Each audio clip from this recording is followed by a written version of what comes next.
As this is a beginner series, I'll only discuss the settings that affect the normal operations, and you'll leave the others at the default setting. At the top left of your screen, you'll see the Final Cut menu. Select Preferences, and the first tab is General. I'd leave the time display set at hours, minutes, seconds plus frames. Choose which type of colour correction you prefer. I use colour wheels, but that's up to you. Best to leave the inspector units at pixels. Next, the Editing tab. Leave the top three as default. Audio fade is the time automatically set for an audio to fade in or out. Still image is the default length, that's the duration of a still image or photo or freeze frame that you've added to the timeline. The smallest number is 0.01. Use that for stop motion effects. You can also set the default duration for transitions. And now the Playback tab.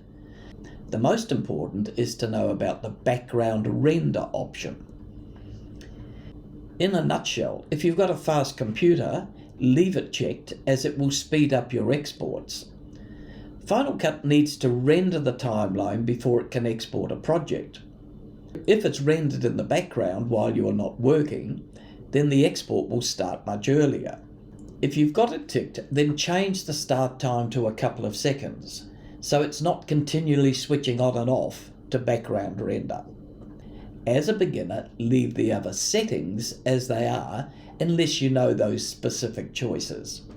Except for player background, which is really useful when you've used transform in the viewer, and just to check that there are no gaps at the edges.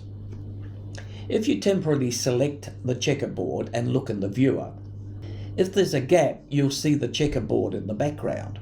And to see that for a moment, just select the transform tool in the viewer and drag a corner dot inwards, and you'll see that checkerboard at the edge. Command Z to reset. The import controls are the same settings as you would have set for import when you selected the downward arrow. When you change them here, they'll also change for your downward arrow imports. If you want to see a video on the import selections, select the eye above. And destinations, these were discussed in lesson 15.